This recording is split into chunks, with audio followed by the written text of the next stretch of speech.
तो connective tissue में पाए जाने वाले हम लोग डिफरेंट टाइप ऑफ सेल्स के बारे में पढ़े।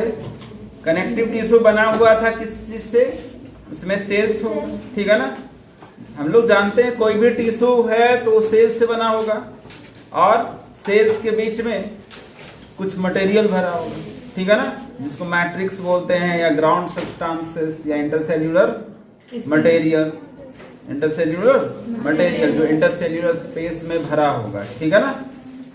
तो सेल्स के बारे में हम लोग पढ़े, कौन कौन सा सेल था? फाइब्रोब्लास्ट था, मैक्रोफेजेस थे, मास्ट सेल था, ठीक है ना। अब हम लोग देखते हैं कि फाइबर्स कौन सा होता है, जो रस्सी के जैसा मतलब धागे के जैसा स्ट्रक्चर होता है प्रोटीन का बना हुआ, वो कौन सा फाइबर होता है? तो उसमें फर्स्ट टाइप आता है कोलाजन फाइबर। हमारा कनेक्टिव टिश्यू कोलाजन फाइबर से बना हुआ है। ये कैसा होता है? व्हाइट होता है। ये व्हाइट फाइबर, व्हाइट फाइबर होगा और प्रोटीन से बना होगा। कौन सा प्रोटीन से? कोलाजन प्रोटीन से। जिस प्रोटीन से बना होता है वही उसका नाम होता है। जैसे ये कोलाजन प्रोटीन से बना हुआ था, कोलाजन फाइबर बोल दिए। इलास्टिन प्रोटीन से बना हुआ है, इलास्टिन फाइबर बोल दिए। ये रेटिकुलिन प्रोटीन से बना हुआ है, इसलिए रेटिकुलर फाइबर बोल दिए, ठीक है।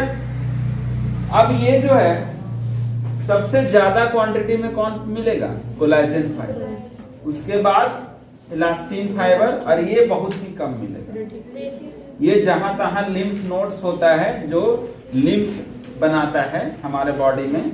लिम्फ हम लोग पढ़ेंगे। तो जहां तहां गांठ है बॉडी में अंदर, उस गांठ को बनाने वाला क्या है? Reticular fibre. और स्प्लीन में भी, स्प्लीन होता है हमारे बॉडी का ब्लड बैंक, एक ऑर्गन है जिसमें ब्लड जमा होता है। इमरजेंसी के समय मान लो बहुत ज्यादा ब्लड बह गया अचानक से बॉडी में से, तो फिर स्प्लीन में से ब्लड निकले। ब्लड जमा करके रखता है हमेशा स्प्लीन, ठीक है ना, इसलिए इसको ब्लड बैंक ऑफ बॉडी बोलते हैं। तो ये है किस चीज से बना हुआ है? रेटिकुलर फाइबर से। Reticular fibre protein. तो कोलाजन प्रोटीन से कोलाजन फाइबर, ये उतना इलास्टिक, थोड़ा बहुत इलास्टिसिटी होगा लेकिन उतना नहीं। सबसे ज्यादा इलास्टिक कौन होगा?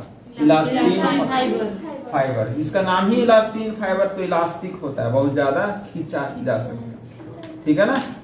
तो ये वहां पर कनेक्ट करने का काम करेगा जहां पर इलास्टिसिटी का जरूरत है। जहां पर इलास्टिसिटी का जरूरत है वहां पर इलास्टिक फाइबर हेल्प करेगा बनाने में कनेक्टिव टिश्यू को। जहां पर मजबूती चाहिए बहुत ज्यादा, ठीक है ना, बहुत ज्यादा सपोर्ट चाहिए, वहां पर कोलाजन फाइबर रहेगा, ठीक है। और ये जहां तहां थोड़ा बहुत रहता है, ये उतना ज्यादा नहीं होता। सबसे ज्यादा कोलाजन फाइबर, फिर इलास्टिन फाइबर और रेटिकुलर, ठीक है।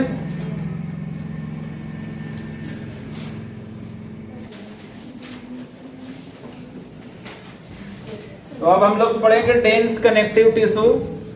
डेंस इसका नाम क्यों पड़ा है? क्योंकि इसमें जो भी फाइबर्स हैं वो बहुत ही ज्यादा है, ठीक है ना।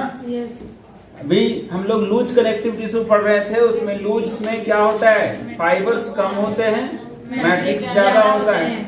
और यहाँ पर फाइबर्स ज्यादा है और मैट्रिक्स कम है, जिसके कारण ये डेंस फील होता है। मतलब इसमें इंटरसेल्यूलर स्पेस कम होगा, और इंटरसेल्यूलर स्पेस कम है तो इंटरसेल्यूलर मैट्रिक्स भी कम, ठीक है।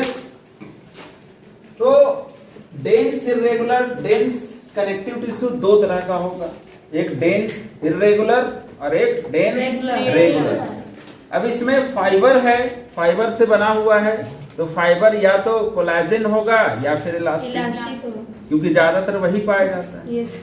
तो कोलाजन फाइबर वहां पर होगा जहां पर ज्यादा मजबूती चाहिए और प्रोटेक्शन चाहिए। तो ये मेनली कवरिंग का काम करता है, जो हमारे इंटरनल ऑर्गन्स हैं उसके चारों तरफ से घेरता है।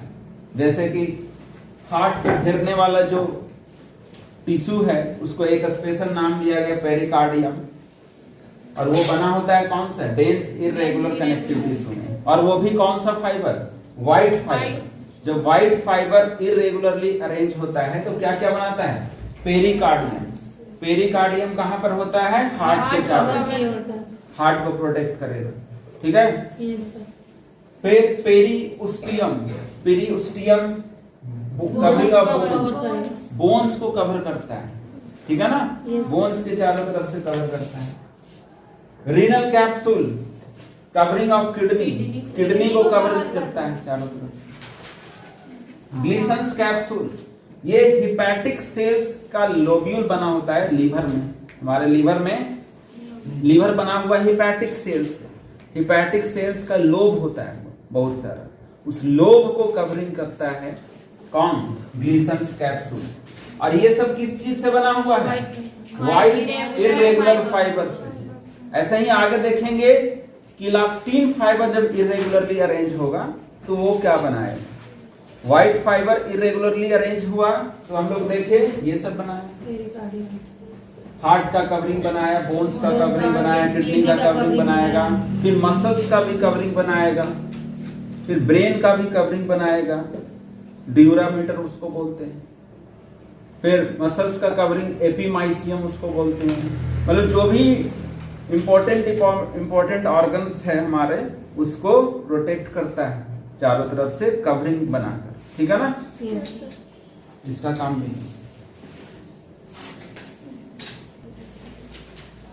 इसका फंक्शन है, क्या है फंक्शन है, formation of sheath on different type of organ. Sheath क्या होता है, कवरिंग, मतलब एक तरह से पतला सा, ठीक है ना, पतला सा लेयर चारों तरफ से घेरे रहेगा, सीथ कवरिंग बोलते हैं। मतलब एक तरह से एक गद्दी जैसा प्रोटेक्शन के लिए चारों तरफ से घेरा लगा हुआ है, जैसे किडनी के चारों तरफ भी रहता है, हार्ट के चारों तरफ भी रहता है एक पतला सा लेयर पेरिकार्डियम का, ब्रेन के चारों तरफ भी एक होता है पतला सा लेयर, उस पतले से लेयर को क्या बोलते हैं, सीथ। और बना होता है किस चीज से, इरेगुलर कनेक्टिव टिश्यू। और ये ग्लीसंस कैप्सूल हिपैटिक्स मतलब लीवर के अंदर होता है, लीवर के अंदर सेल्स का लोब बना हुआ है, मतलब इस तरह से बहुत सारे सेल्स हैं, हिपैटिक सेल्स और लोब,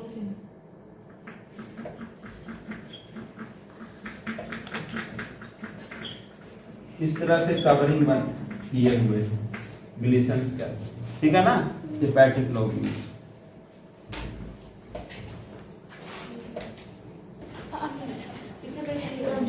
तो अभी हम लोग देखे थे व्हाइट इरेगुलर फाइबर, अब येलो इरेगुलर फाइबर से, येलो इरेगुलर फाइबर से क्या बनेगा, व्हाइट फाइबर से तो देख लिए कि कवरिंग बनाता है, इंटरनल ऑर्गन्स के प्रोटेक्शन के लिए कवरिंग बनाता है। इरेगुलर येलो फाइबर्स क्या करेगा, अब येलो तो जिसको हमेशा मूवमेंट करते रहना है, फैलते से जुड़ते रहना, तो वहां पर मटेरियल भी वैसा होना चाहिए जो उसको और सपोर्ट कर, तो उसमें कौन सा मटेरियल रहेगा, येलो फाइबर का बनेगा। तो ब्लड वेजल्स के दीवार में कौन सा फाइबर रहता है, येलो फाइबर्स, जो कि उसको कॉन्ट्रैक्ट और रिलैक्स करने में हेल्प करता है। तो ब्लड वेजल्स मतलब जिसमें ब्लड बह रहा है, लिम्फ वेजल्स जिसमें लिम्फ बह रहा है, ठीक है ना, ये सब के दीवार में कौन सा फाइबर रहेगा, येलो फाइबर। और कैसे अरेंज होगा, इरेगुलरली, ठीक है ना, इरेगुलरली, क्योंकि रेगुलरली अगर अरेंज हो गया ये फाइबर तो हार्ड हो जाएगा, ठीक है ना।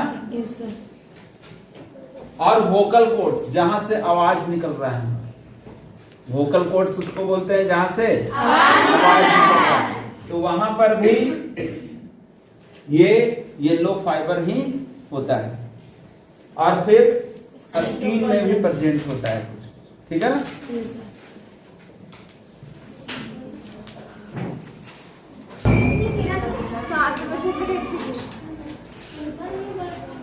तो अब हम लोग देख रहे हैं डेंस रेगुलर कनेक्टिव टिश्यू, ठीक है ना। ये नीट पॉइंट ऑफ व्यू से बहुत ही ज्यादा इंपॉर्टेंट है और लगभग हर बार इससे क्वेश्चन आता ही है। तो इसमें क्या है कि अगर फाइबर्स रेगुलरली अरेंज हो जाएगा, अगर फाइबर्स रेगुलरली अरेंज हो जाएगा तो वो डेंस रेगुलर कनेक्टिव टिश्यू बनाएगा। और ये दो तरह का चीज बनाता है जिसको बोलते हैं टेंडन और लिगामेंट।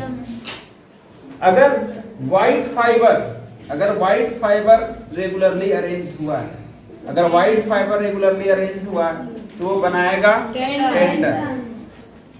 और ये क्या करता है, टेंडन का क्या काम है यही याद रखना। टेंडन तो बोन को मसल से, जो हमारा बोन है, बोन के ऊपर मसल्स है, तो बोन और मसल्स कनेक्ट है तब ना, नहीं तो हट जा सकता था, खींचने पर डैमेज हो जाता है, लेकिन नहीं होता है। क्यों? क्योंकि उसके बीच में जोड़े हुए कौन है, टेंडन। और अगर येलो फाइबर रेगुलरली अरेंज हो गया, येलो फाइबर रेगुलरली अरेंज हुआ तो वो बनाएगा लिगामेंट। और ये लिगामेंट का काम है कनेक्शन बोन टू बोन्स, यानी कि ये हड्डी है और ये हड्डी ह्यूमरस है, इसको बोलते हैं, और इसको रेडियस। तो ये दोनों में कनेक्शन है ना। तो ये कनेक्शन कौन कर रहा है, लिगामेंट। तो लिगामेंट बोन से बोन को कनेक्ट किए रहता है और टेंडन बोन से मसल्स। तो अभी तो पढ़ लेने से समझ में आ गया, लेकिन बाद में कंफ्यूजन होगा कि लिगामेंट बोन टू बोन था कि बोन टू मसल्स था। ऐसा कंफ्यूजन हो सकता है कि टेंडन याद आएगा उस समय कि बोन से बोन कनेक्ट कर रहा है, या लिगामेंट बोन से मसल, ऐसा कंफ्यूजन होगा उस समय। उसके लिए याद रखना कि टेंडन होता है टी से, टेंडन होता है टी से। तो टी लिखने के लिए देखो, एक बार ऐसे लिखना पड़ता है, एक बार ऐसे, ठीक है ना, मतलब दो बार यहाँ पर पेंसिल को, मतलब चौक को रख रहे हैं, तब जाके टी लिख रहे हैं, देख रहे हैं, एक बार ऐसे की एक बार ऐसे, मतलब डिफरेंट कनेक्ट कर रहे हैं। लग रहा है ना कि डिफरेंट कनेक्ट कर रहा है। तो डिफरेंट कौन सा चीज होगा, बोन और मसल, ठीक है ना।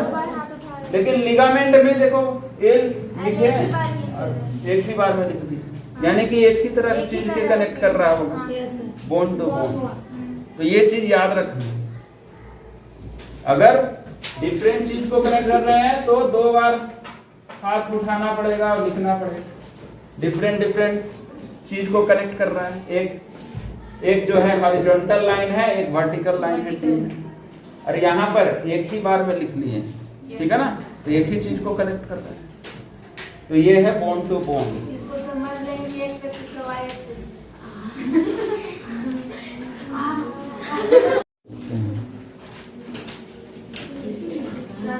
तो अब हम लोग पढ़ेंगे स्पेशल टाइप के कनेक्टिव टिश्यू, जिसको बोलते हैं स्पेशलाइज्ड कनेक्टिव टिश्यू।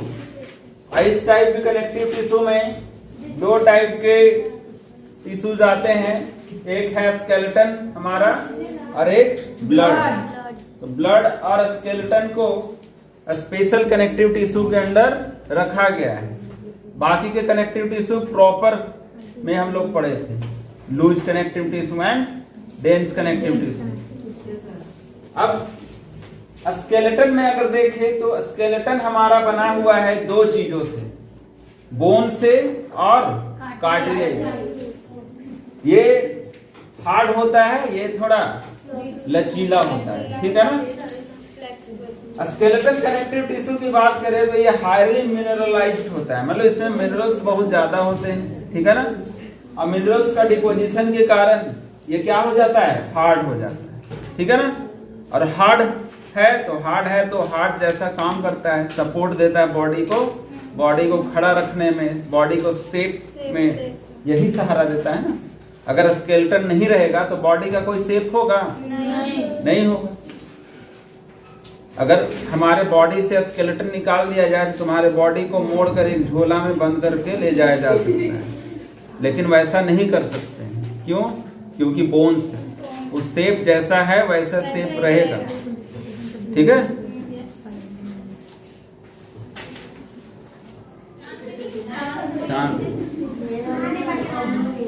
तो कनेक्टिव टिश्यू का, स्केलेटल टिश्यू का पहला एग्जाम्पल है कार्टिलेज। कार्टिलेज ये उतना हार्ड नहीं होता जितना बोन हार्ड होता है, ठीक है ना। इसको सॉफ्ट बोन की तरह भी मान सकते हैं। जैसे कि कान का जो कान जिससे बना हुआ है, एक्सटर्नल ईयर, पिन्ना, ठीक है ना, नाक जो बना हुआ है, ये सब क्या है कि मोड़ भी सकते हैं और फिर से वो अपने शेप में आ जाए, ठीक है ना।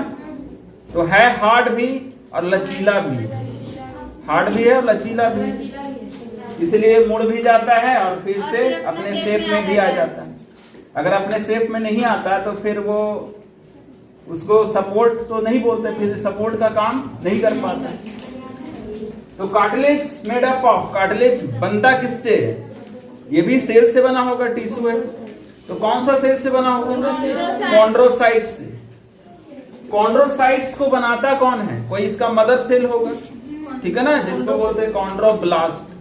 तो जहां पर भी ब्लास्ट सफिक्स लगा रहे, समझ जाना वो कुछ बनाने वाला सेल है, ठीक है ना।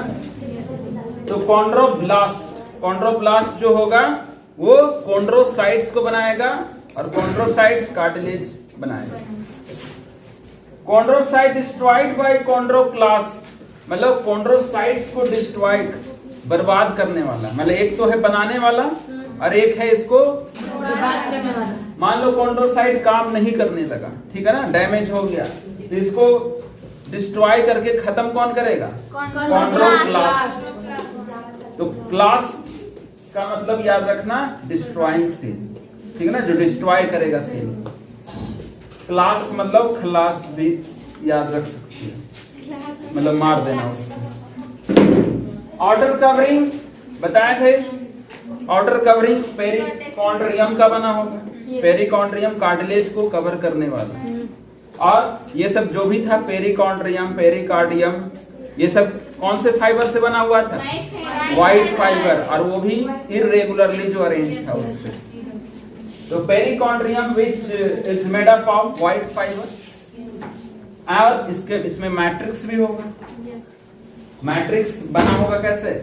हार्ड एंड प्लीएबल मटेरियल, मतलब ऐसा मटेरियल से बना होगा जो हार्ड होगा और प्लीएबल होगा। प्लीएबल मतलब लचीला, ठीक है ना, लचीला टाइप का। जैसे लचीला मटेरियल है तब ना पिन्ना मुड़ जाता है, ठीक है ना, नाक भी मुड़ सकते हैं। और भी जहां पर भी कार्टिलेज है इस तरह का मूवमेंट दिख सकता है, लचीला, मतलब जहां पर भी लचीलापन दिखाना है और हार्ड भी रखना है वहां पर कार्टिलेज होगा। और ये उसका फिगर है, इसमें देखो कार्टिलेज, कॉन्ड्रोसाइट्स बीच में है, ये सब क्या है? कॉन्ड्रोसाइट्स, जिससे कार्टिलेज, और इसके चारों तरफ व्हाइट फाइबर कवर किए हुए, और ये सब किनारे किनारे पेरिकॉन्ड्रियम का कवरिंग, ठीक है। तो इस तरह का कार्टिलेज होगा। अब हम लोग कार्टिलेज के टाइप्स पढ़ेंगे।